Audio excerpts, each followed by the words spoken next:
Alrighty, guys. So in the previous video, we looked at where we can come short, and we've looked at the equation, watts is volts times amps.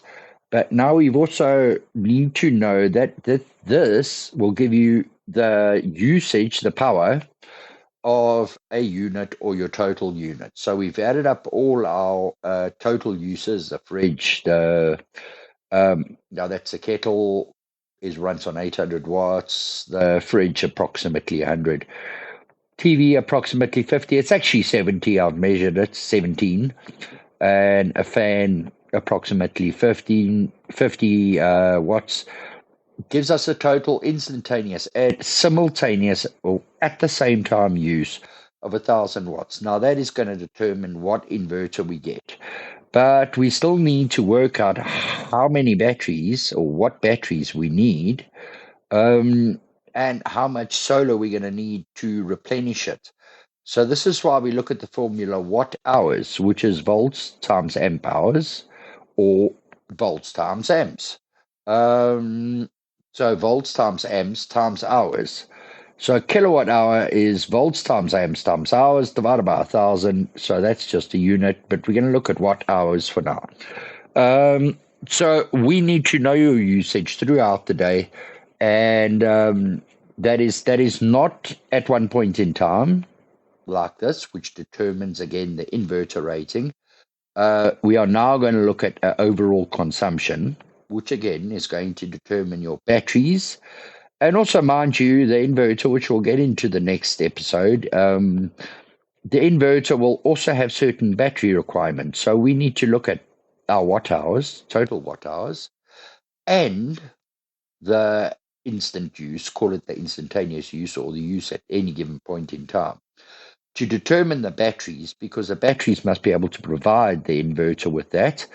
And we need to be able to replenish those batteries. So your watt hour, this very important for your inverter and cabling and fuses. This very important for your batteries and for your solar panels.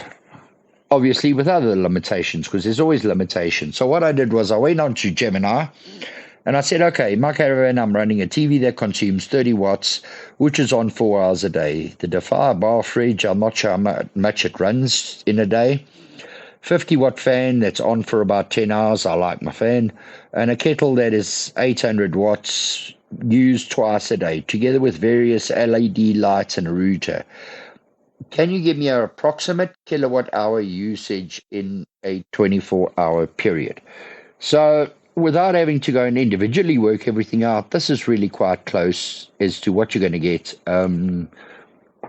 with your recording a photo on a phone that I recorded on that's got the phone on the, I don't know. But anyway, let's move along. So here we go. These are the answers I gave back. It said your fridge is going to be using 600 watt hours. Your TV is going to be using 120 watt hours. That's over 4 hours. Your fan is a total of 500 watt hours, which is over 10 hours. Your kettle, 160 watt hours. We've only used that little one twice. And the lights is 80 watt hours. That's roughly over 5 hours because, between sunset and when you go to sleep. And your router running 24 hours, 246 watt hours. That's what it's come up with. But and that gives us a total of 1,700 watt hours. Obviously, in kilowatt hours, that's 1,7. However, there's also inverter losses.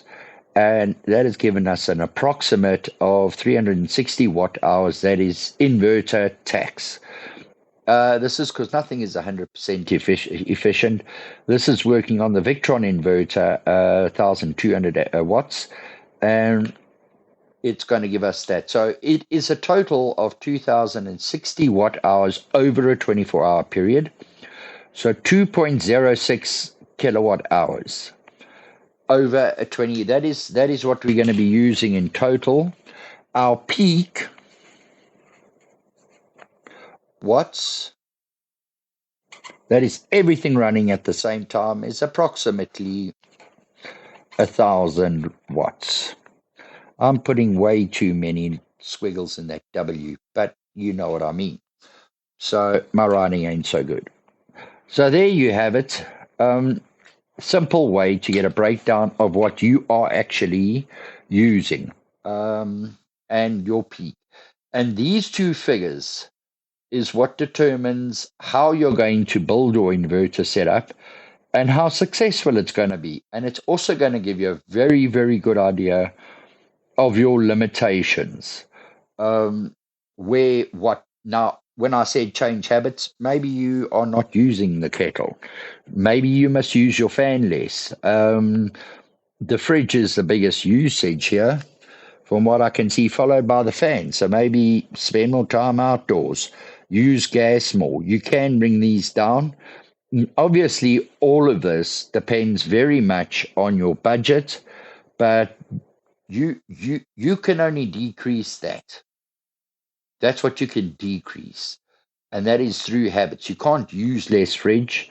You can't really use less light. You can't use less router, but you can use less TV, fan, and kettle.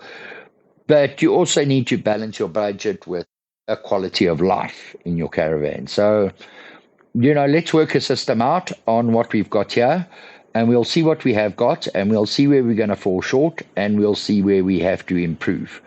So I think let's get the inverter in, and let's start talking about the inverter and batteries. So stay tuned for the next one.